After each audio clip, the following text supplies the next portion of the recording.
もし誰よりも心優しいその人の本性が悪質な差別主義者だったら、遡ることおよそ2年前の2021年7月27日、イギリスウェールズの都市カーディフ。ゆっくりで大丈夫なので教えてください。あなたは2人組の男に暴行を強要された。間違いありませんね。警察官がなだめているその少女はディオン・ティムズ・ウィリアムズ16歳。ティムズは焦燥しきった様子で身を震わせながらもしっかりとうなずきます。そりゃそうだ、こんな小柄な女の子が大の男に暴力を振るうなんて普通じゃない。そう、ティムズはこの時暴行事件の容疑者として事情聴取を受けていました。被害者の男性は近隣の公園でティムズを含む3人の男女から殴る蹴るの暴行を受け、生死をさまよっている状態だったんです。そして容疑者のうち2人はいずれもティムズより一回りも二回りも年上の男たち。警察の目にはティムズはタチの悪い大人たちに暴行を強要され従うしかなかったように見えていたんです。肩を強く抱き今にも泣き出しそうなティムズのその様子を警察官は同情の眼差しで見つめていました。しかし実はティムズの内心はその姿からは想像もできないものだったんです。それにしても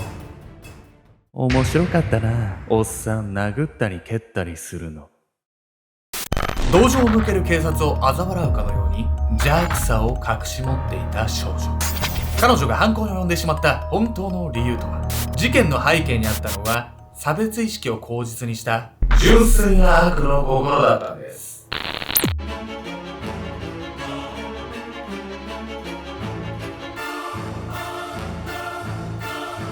おとす、女性が好きな女性キャラクターに対する考察コメント欄で待ってます。ケンちゃんです。出会いと別れの季節、素敵な出会いがメトラーに訪れますよに。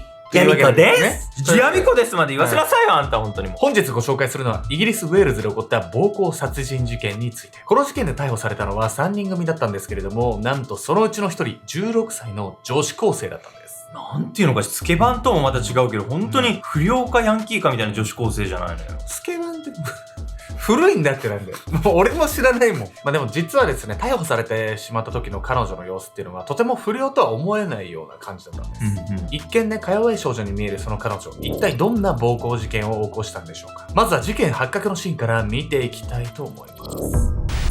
理由なき暴力。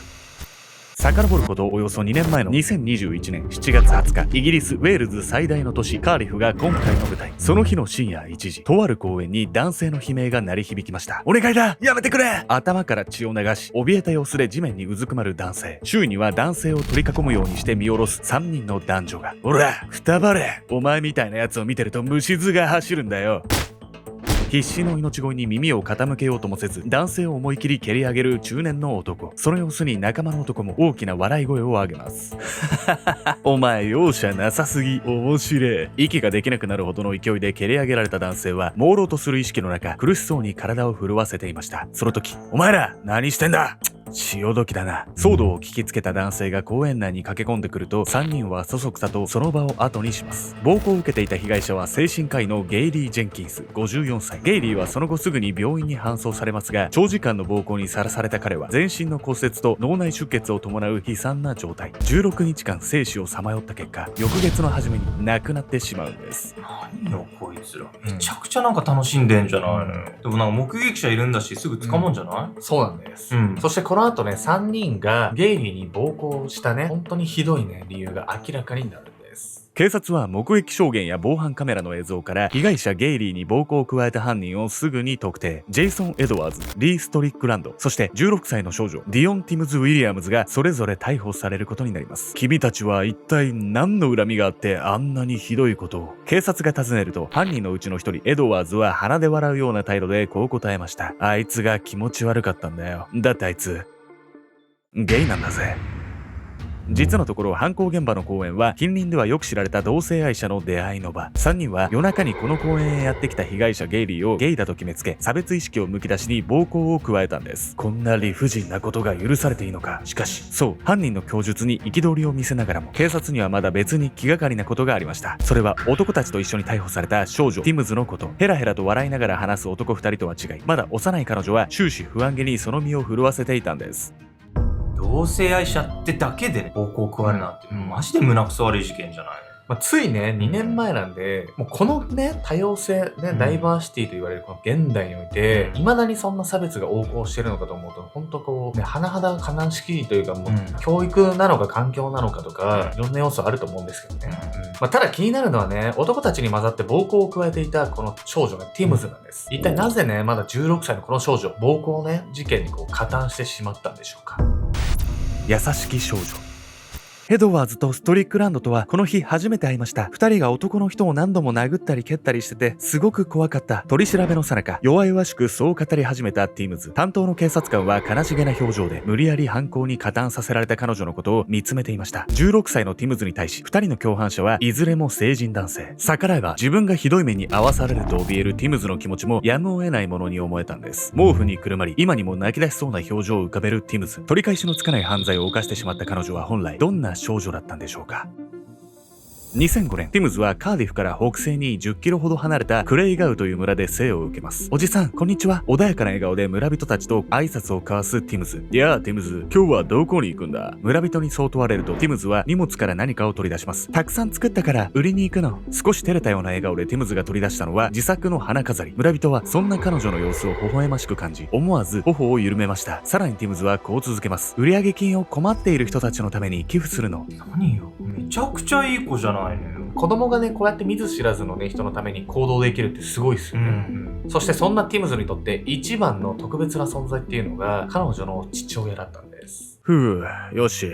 今日はこれで終わりだ。ありがとな、ティムズ。父親に頭を撫でられ、嬉しそうな笑顔を浮かべるティムズ。彼女は自動車整備士の父の仕事場にたびたび顔を出しては積極的に仕事を手伝っていました。そしてティムズは10代の多感な時期を迎えても、いつも口癖のようにこう話していたと言います。将来はパパと同じような整備士になりたい。汗水垂らして仕事に打ち込む父のその姿はいつしかティムズの目標となっていたんです。このようにティムズは父親が大好きな心優しい少女のはずだったんですが、あの女はとんだ嘘つきだ。俺はちゃんと見たんだ。あの女が男たちと大声で笑いながら暴行を加えているところを。暴行事件の際に公園に駆けつけた目撃者は必死の形相で警察にそう訴えていました。そう、彼はティムズが男たちに強要され仕方なく暴行に加わったというその話に異を唱えていたんです。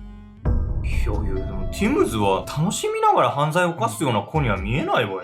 そうですよね。ここまではそう見えるんです。でももしそんな心優しいティムズがね、昔のね話だったとしたらどうでしょうかっていう話なんですよ。一番気になるのは彼女が一体ね、どんな理由でどんな考えで犯行にこう加わったのか、そこだと思うんですけれど、早速見ていきたいと思います。少女の変貌。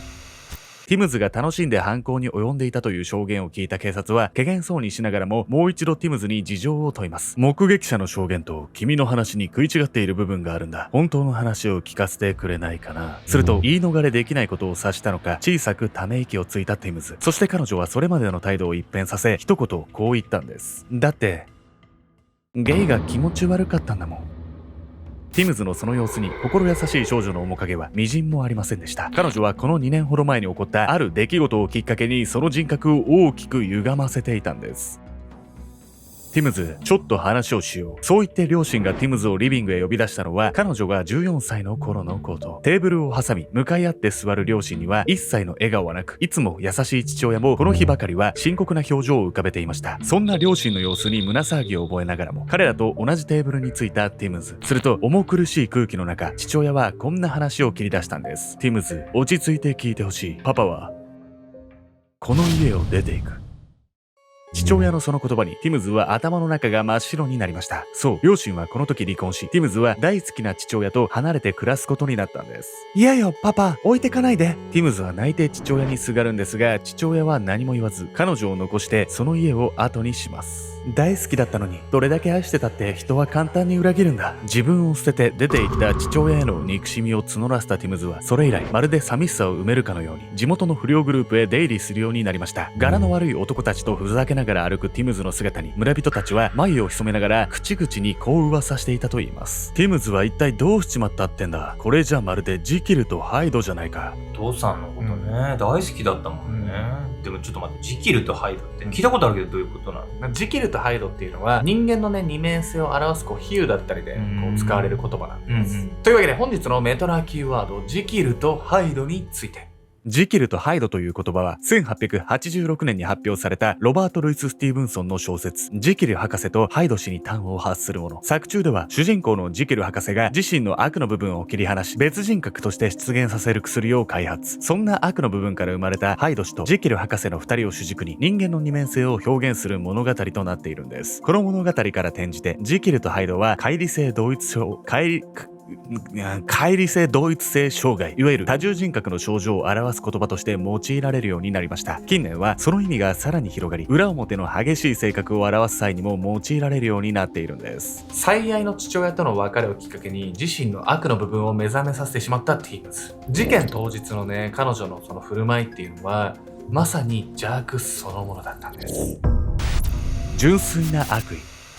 2021年7月20日の深夜、不良たちのたまり場を訪れたティムズは、その日知り合ったばかりのエドワーズ、ストリックランドの2人と酒を飲み交わしていました。その最中のこと。なあ、お前ら知ってるか？あそこの公園、ゲイのおっさんの出会いの場になってんだ。突然そう切り出したのは36歳のストリックランド。同性愛者を嫌悪していた彼は、以前も公園を利用していた男性から強盗を働いたことがありました。そしてこの日、すっかり酔っ払っていたストリックランドは冗談交じりにこんなことを言い出すんです。今からゲイのおっさんをからかいに行ってやらねえか。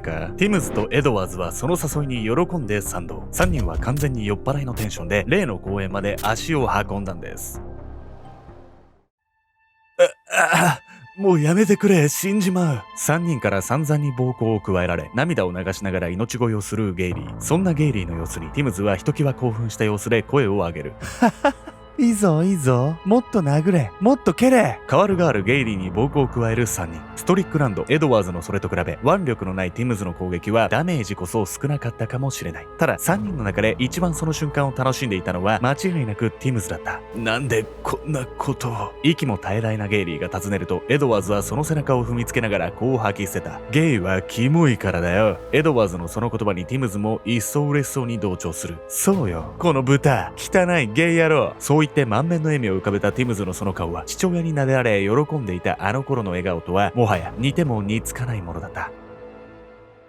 男たちに強要されたとか、ほんと大嘘じゃないのよ。そうなの。目撃証言を聞いてもね、防犯カメラの映像を確認しても、一番ね、悪意むき出しだったのは実は16歳のティムズだったんですよ。